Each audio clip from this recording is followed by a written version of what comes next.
white oyster mushroom or yung kanyang scientific name is PLEUROTUS species.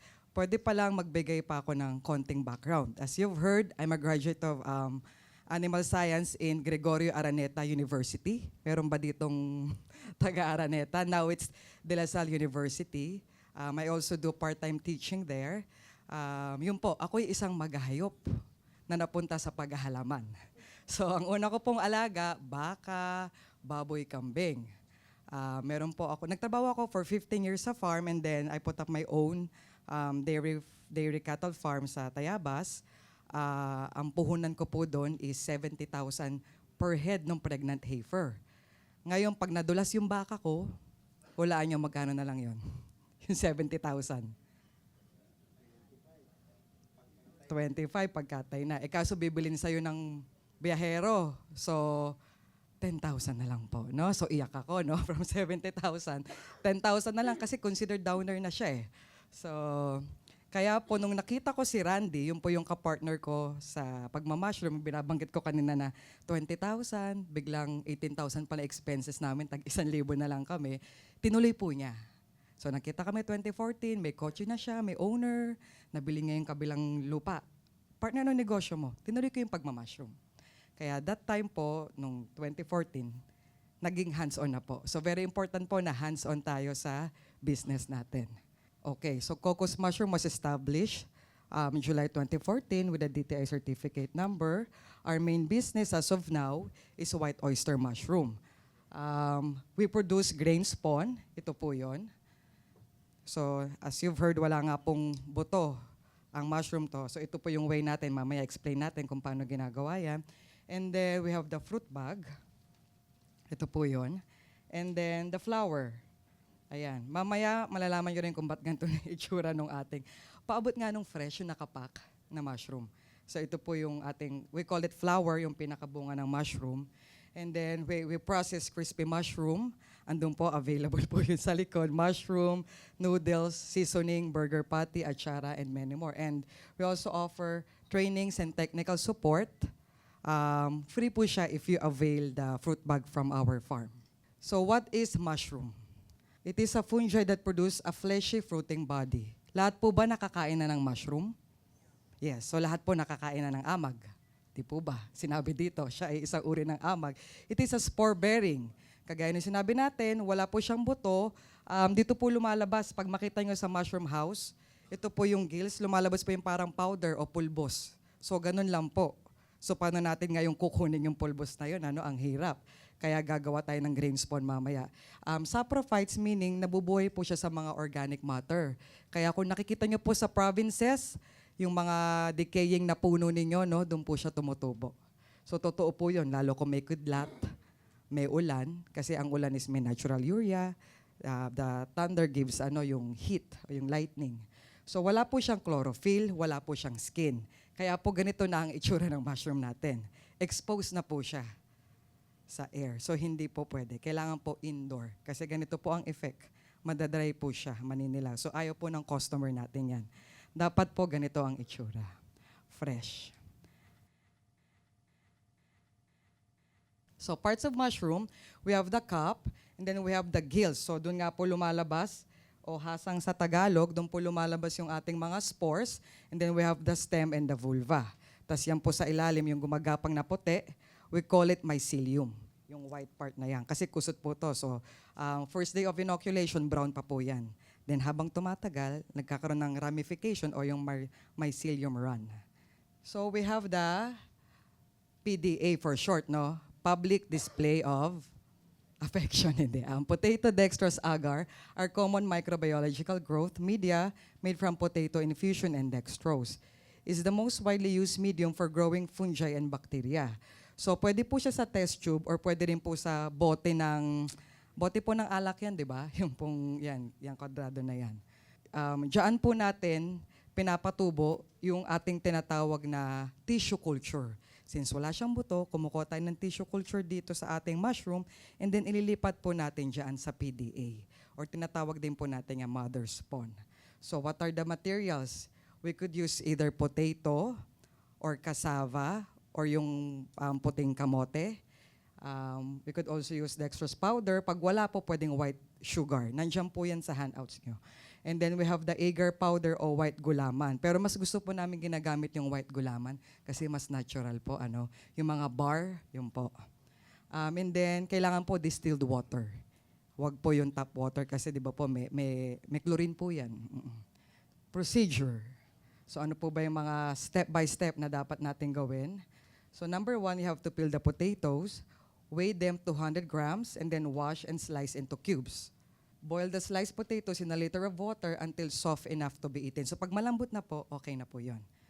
Pwede nang patayin yung apoy. And then strain the decoction using a cheesecloth and then collect it. Kailangan po, kung walang cheesecloth, kahit po yung panyo, para po talaga ma-squeeze. Kasi ang kukunin lang natin doon is yung pinaka-juice o yung decoction na tinatawag nila.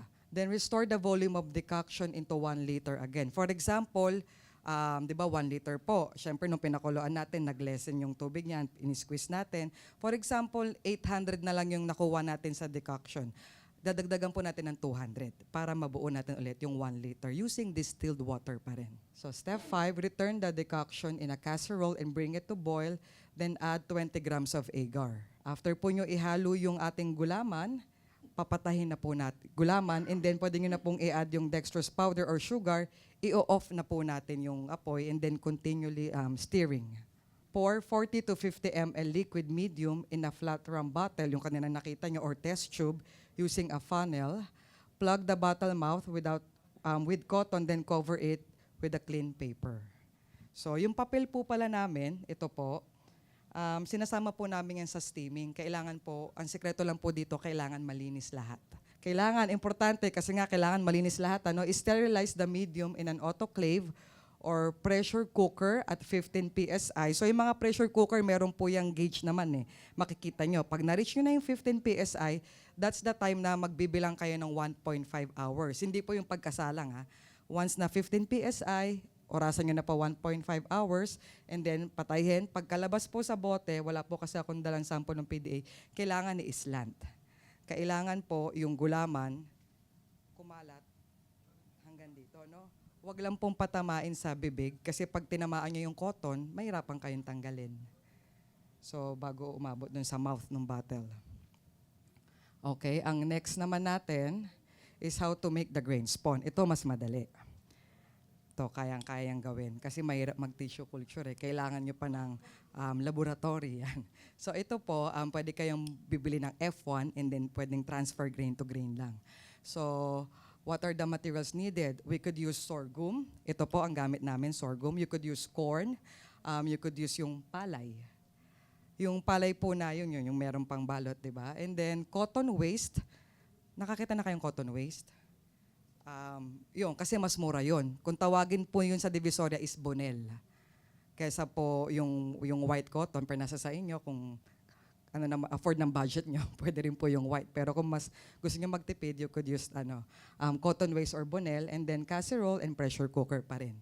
Kasi lahat to mag-undergo ng sterilization. Kailangan natin na ito, paper, ketchup bottle, rubber band. Yun po. So wash the grains and disregard all the seeds that float. So kailangan hugasan po muna ninyo yung sorghum.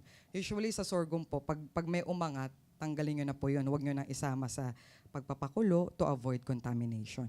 So after that, boil for at least 20 to 25 minutes.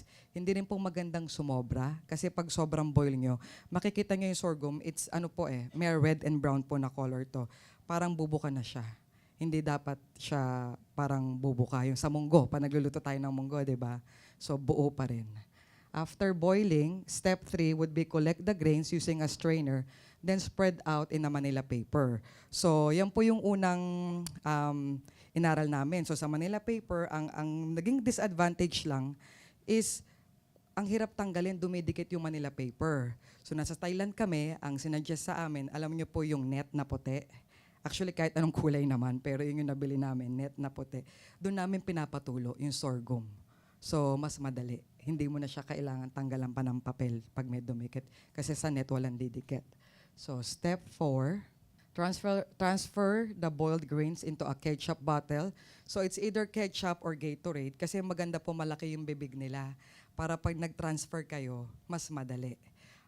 So, importante lang glass.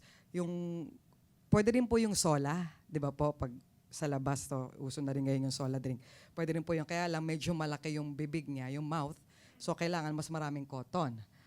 After that, plug it with cotton waste and cover it with paper.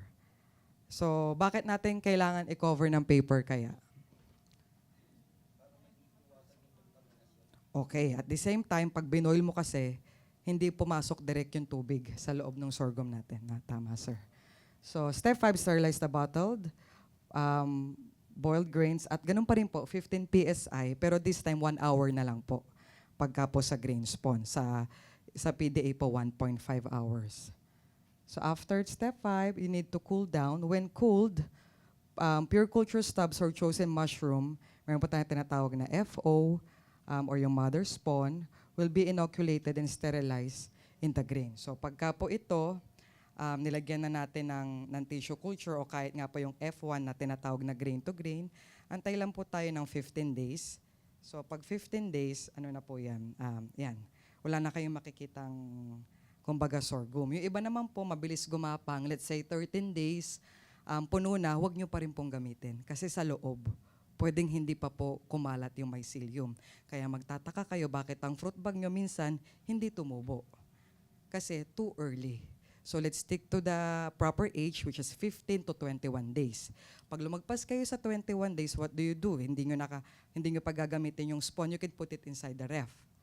So after yung ilagay sa ref, tapos gagamitin nyo na, at least a day before inoculating, ilabas nyo para ma-acclimatize ulit siya, maging room temperature. Hindi pwedeng yung malamig ilalagay agad sa fruit bag. Ang fruit bag natin, medyo mainit din yan, or room temperature pagka nag-inoculate. So, ganun po, 15 to 21 days. Ang nangyari po sa amin dati, iniwan namin, tumubo po. Tumubo na yung mushroom dito sa loob ng lumabas na yung mushroom sa bote, no? So, ang tigas na po pagka po medyo matured. So, isa rin po yun. Iba po kasi, pag bibili kayong grain spawn, walang date, magtataka kayo, ang tigas. Yung pala, sobrang gulang na po nung nabili nyo. Ano pa rin naman po yun, magagamit nyo pa rin. Kaya lang, disadvantage, mabagal siya gumapang. Para po bang tao rin, di ba? Pag habang tumatanda, medyo bumabagal. So, ganun din po sa spawn. So, we have different mushroom species, So, different mushroom species. In-explain ko na yun, mama, yung kaninang slide. So, actually, about hundreds of thousands of even tong hat ko, no? Amarante, ang red amarante, itong nakikita nyo sa Super Mario, di ba? Pero siya, more on lang siya, pan-display. Poisonous po ito, no? Kaya lang, wala po kasing oyster. Kaya ito po yung aming nabili. So dito, ang pag-uusapan natin is yung very common sa Philippines. So ang una po, isa sa pinakamahal na mushroom is we have the shiitake. So nag-originate po to sa Japan. Ang farm gate price po nito sa Baguio, alam ko po may nag-grow niyan sa Baguio. Farm gate price pa lang ay 600 per kilo na. So, wood log po siya, kagaya po ng oyster, kasi meron kanina, di ba, may wood type and litter leaf, o litter leaf type na mushroom, katulad ng kabuting saging, yung gusto po nun, nabubuhay siya sa dahon ng saging or sa dayami. So, ito po, wood type din. Final spawn, sawdust or wood log. The next mushroom would be, ito po yung sinatawag natin na litter leaf o leaf type mushroom, vulvarella o kabuting saging, yung common name po niya. Pwede siyang outdoor, pwedeng indoor, banana leaves, rice straw, sawdust, cotton waste. Napakadami po nito sa Thailand. Mas marami siya kaysa sa oyster. Dito sa atin baliktad, mas marami nag-o-oyster kaysa nagkakabuting saging. Pero sa kanila po, sa sobrang dami at sa sobrang high-tech nila, ang ini-sterilize po yung buong housing. Yung buong housing, hindi yung fruit bag. Yung mismong mga parang paddocks po niya. So, ang price nito sa Tarlac, marami nag-grow nito sa Tarlac, nasa 400 po ang kilo. Sinasabi po nila na masarap ang lasa niya din talaga kahit parang ihawin mo lang. Ang lang po nito, ang shelf life niya is 1 day. So, kailangan, sigurado ka na may buyer ka pag ito tinanim mo. Pagkaani mo, kailangan benta mo na agad. The next mushroom would be the button mushroom. So, meron din po nito sa Baguio, Dalawang klase po, no? Kung napapansin nyo, meron tayong brown tsaka white na button. Yung brown po, mas mataas yung tolerance niya sa heat compared sa white. Mas gusto niya yung malamig na lugar. So fermented and pasteurized plastic bag cultivation, final spawn din po niya is green. So next, mushroom. Yung tinatawag nating tenga ng daga or earwood mushroom. Meron din po niyan sa Tagaytay. Fermented and pasteurized plastic bag cultivation, sawdust and grain. Actually, same procedure din po. Kung ano po yung formula natin, nandyan po sa handouts nyo, yun din po yung pwede nyong gamitin sa earwood. Yan, famous yan sa mga Chinese restaurant, sa kanilang mga pansit. Hindi nawawala ang tenga ng daga. So next mushroom is Ganoderma. So ang Ganoderma po, hindi siya kinakain directly, more on medicinal siya. So nakikita nyo sa mga coffee, James Coffee, kung ano pa yung mga... so pag nagtanim kayo nito, ang kailangan yung kontratahin yung mga farma naman. Ang ginagawa nila dito, dinadry nila. So ang dried Ganoderma would be around 3,000 per kilo. Alam nyo ba kung ilang kilo ang kailangan nyo para makaproduce ng dried? Kailangan nyo po, sa oyster kasi, ang 1 kilo, pag dinry mo, 200 grams na lang. So, ganun, opo. So, kaya po siya nagmamahal. Ganun din po dito sa So, i-multiply nyo na lang. Ganun, bago ka makaproduce ng dried Ganoderma. Pero kung meron ka naman yan, fresh, hindi ako nakadala, may konti kami yan. Tatanggalin nyo lang po yan, tapos i-boil nyo, yun na yung pinakatsaan nyo. Mga hanggang 3 times nyo po yan pwedeng gamitin, lagay sa rep, boil uli. Medyo mapakla nga lang yung lasa, pero napaka-sustansya po. Yan, ang pinaka-star. Ang main topic natin is the white oyster mushroom. So, fermented and pasteurized plastic bag cultivation, wood log, and then final spawn nga natin ulit is sawdust or grain. Yan po. Diyan po tayo magfo-focus today. So, ano po ba yung nutrient contents and health benefits ng ating mga mushroom? So, meron po siyang protein. Ang protein niya is 3% when it's fresh. Pero ang kagandahan dito, once na niluto nyo na, it can go up to 19%. So, hindi po siya kagaya ng ibang gulay na pag niluto, nawawala yung protina. So, ang mushroom po natin, at the same time, alam ko po ang malunggay. Ganyan din po. Habang niluluto, tumataas ang protein. Yung pong seasoning namin na dala namin, pinatest po namin yan sa BAI, nasa 32% po yung kanyang protein. So, yun po, mataas ang protein, kaya very good sa ating mga kids, It has amino acids, B-complex, vitamin C, and vitamin D. So, kung takot ka sa araw, yan, kain na lang po kayo ng mushroom.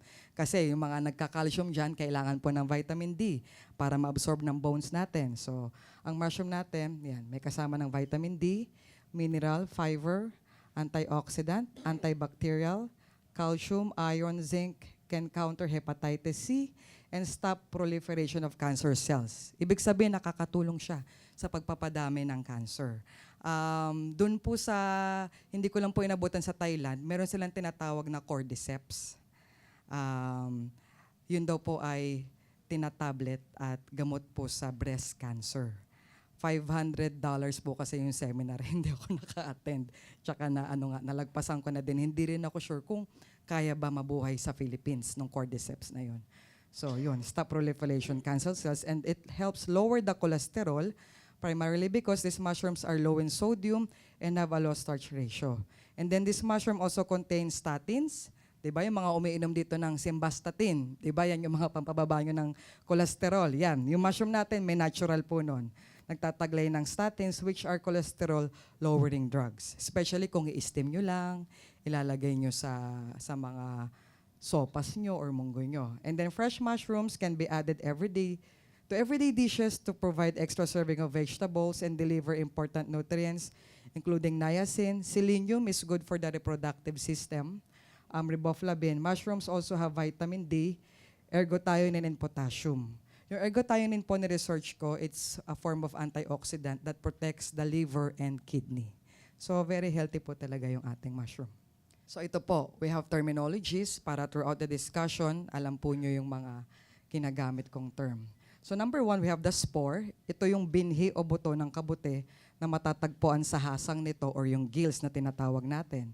And then mycelium Ito ang ugat at katawan ng kabute na siyang lumalago at sumisip-sip ng pagkain mula sa substrate. Yan yung sinabi ko kanina, itong white na gumagapang, that's called mycelium. Then we have the primodia, maliliit na butil na sinlaki ng ulo ng aspile na siyang nagiging bunga o nagiging kabute paglaki. Wala akong dalang sample pala nung ano. Mas maliliit pa po dito yung ano. Ayun, parang ganun po. Yung pinhead na tinatawag natin na primodia o pinhead. Kasi minsan may tatawag sa amin, ma, meron ng maliliit na ano, pwede ko na bang tanggalin yung papel? Pag meron ng tumubo, kasi kusa po niyang bubutasan yung papel as you can see. So, kailangan po, hayaan nyo na. Kasi pag tinanggal nyo yung papel, baka matanggal nyo rin yung ano, sayang naman yung ating mushroom, no? So, antayin nyo na lang na mag-grow siya ng ganito kalaki, then sabay-sabay nyo nang ipul. After that, we have the mushroom spawn. Ito ang nagsisilbing buto o inoculum, pantanim sa substrate. Yun po yung nasa bote. Grain spawn or mushroom spawn. Flushes, terminong ginagamit kung tumutubo na ang kabute. Usually po yung 1 hanggang 3 flushing, yun po yung pinaka maraming ibubunga yung ating mushroom. And then we have the compost, mga nabubulok na organic substances, tulad ng tuyong dahon, dumi ng hayop na siyang gagamitin pataba sa lupa. Substrate, mga bagay na sinisubulan ng kabute. Tulad po sa amin, ang gamit natin is kusot. So kung ano yung iba po ang ginagamit naman ay dayami. So depende po kung ano yung malapit sa area nyo na pwede nyong gamitin at mas makakatipid kayo. So fruiting bags ang ginagawang patubuan ng wood rotten type na kabute. So we call this one fruiting bag or fruit bag. So ito po, basic computation of fruit bag in the growing house. So ang diameter po ng isang spawn bag is 4 inches.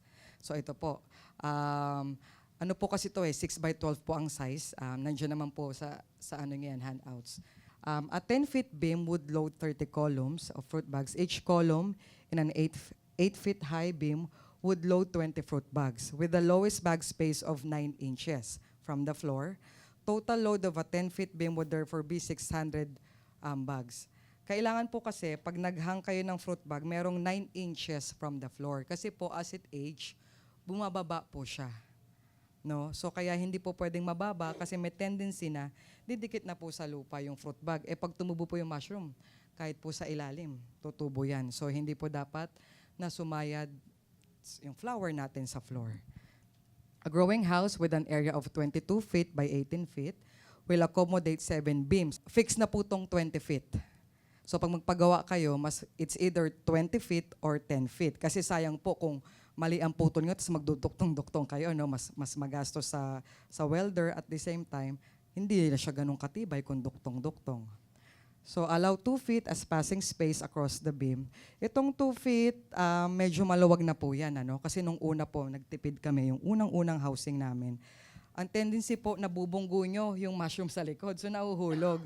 So maganda po, kung depende rin sa mag-harvest ng mushroom natin, kung medium or large build po ba siya, doon kayo magbabase doon sa space, kung ano yung komportable sa kanila.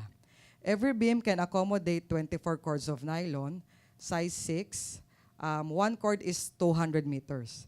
Every cord can carry 40 fruit bags, multiply them together to get the total capacity of 6,720 fruit bags.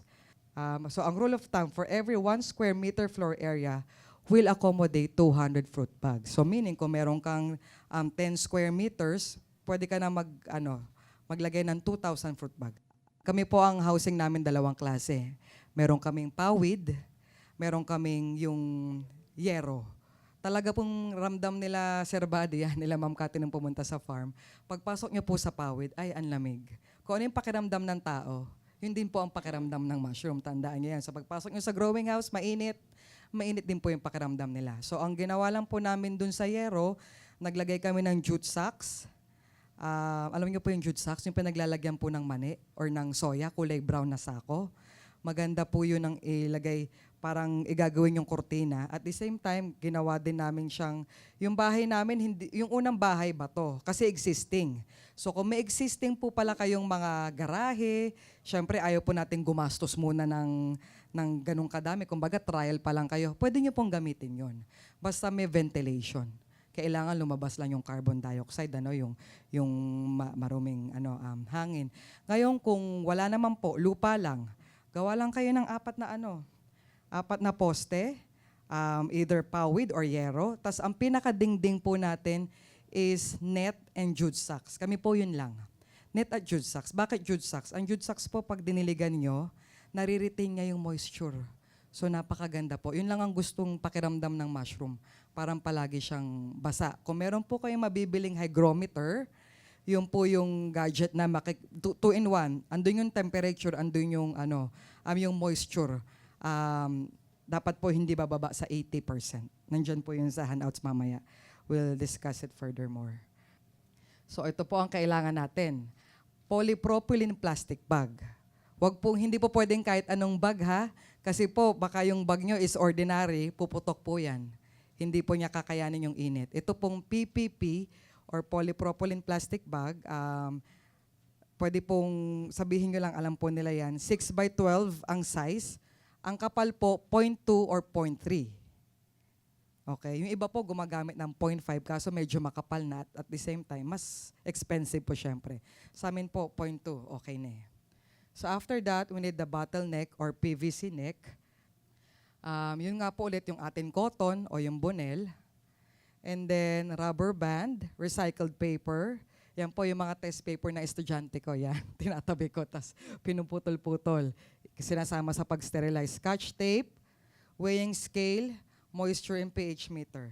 Ito po yung sample. This one is from Thailand as well, yung neck natin. Pero pwede po tayo improvise. Alam niyo naman Pinoy, di ba? Magaling mag-improvise. Alam niyo po yung itim na ginagamit sa tubig na PVC? Yun po, pwede po yun. Putulin niyo lang po 1 inch. Ang kapal, ang diameter po ay 1. Opo. Or kung minsan nagkakaubusan yung 1, 3/8. Huwag na po mas maliit doon kasi kayo rin po mahihirapan sa paglalagay ng binhi. Ito po, lang to eh. Ayan po, kulay black to. So ito po yung PVC na nabibili sa hardware, yung gamit sa tubig. Ito po kasi from Thailand. Ang advantage lang nito, meron siyang kasamang cover. So hindi ka nagagamit ng papel, hindi ka nakagamit ng rubber band, konting-konting bulak lang. Yun po, reusable. So, bakit po kaya kailangan ng scotch tape? Pag ayaw sumunod ng tao nyo, sobrang daldal, takpan nyo ng scotch tape, hindi. Joke lang po. Minsan po kasi, di ba, ang kusot natin, lalo, binibistay po pala ang kusot, bago gamitin. May mga tusok-tusok pa po, di ba, from the coco lumber or the good lumber. So, binubutas po niya minsan yung yung ating fruit bag. Sayang naman po, tapean nyo lang po yun. Hindi kailangan palitan yung the whole plastic bago i-steam. Yun po. Ito po yung tinatawag natin pH meter. Makakabili po niyan sa CDAR. Pag dinaretso nyo po to, katabi natin yung Cedar Hills o yung dating tinatawag na, Eco 2000 store. Yan. Diyan ko po binili yan. Pero meron kaming ituturo sa inyo na kahit wala niyan, pwede naman po. Kasi ang purpose nito, malaman nyo kung masyadong basa yung ating kusot o tuyo, dry or too much water, or yung kanyang pH, mataas ba, acidic ba, o basic. Ito po yung ng bonel, nakikita nyo po ba? Para po siyang mga sinulid ng di ba? Kung meron po kayong alam na gumagawa ng mga damit, ayan po, alam ko, yan eh, binibenta po din nila yan eh. Mura lang. Ang bentahan po namin ito is 45 per kilo po, yung bonel, or yung cotton waste. Ang goma, sa Divisoria, lahat po sa Divisoria, 150 per kilo. Yan, ito very important nasa inyo yung formula. So kung gagawa kayo, gusto niyo na magsimula, mamaya o bukas. So kailangan po, ang sawdust natin, 2 klase. From good lumber and from coco lumber. The problem is, pag sinabi sa inyo, good lumber yan, sure po ba tayo 100% good lumber, walang nahalong coco lumber? Kung sure kayo na good lumber siya, hindi nyo siya kailangan i-compose or i-age ng matagal sa labas. Paano ba mag-age? Dinala yung kusot sa inyo, hayaan nyo lang mainitan, maarawan for 1 month. So yun po yung tawag na ini-age natin siya. Bakit po natin kailangan gawin yon? Because coco lumber is acidic. So gusto nating ma-wash away yung na yon. Kung summer po, dinidiligan namin yung coco lumber natin. Kung tag-ulan, better. Hindi mo kailangan diligan basta nasa labas. Ang ano lang nun, kailangan mo naman siyang i-dry bago ka mag-mix. Kasi hindi tayo pwedeng mag-base ng formulation natin sa wet na sodas, no? Tandaan niyo po yun. Kailangan dried weight yung ating soda. So if we have 100 kilos of sodas, yung component po, ibig sabihin siya po yung nagbibigay ng nitrogen, and then rice bran o darak. Yung darak namin ang gagaling pa sa Bulacan or sa Quezon Province. So ang darak po may 3 klase, D1, D2, D3.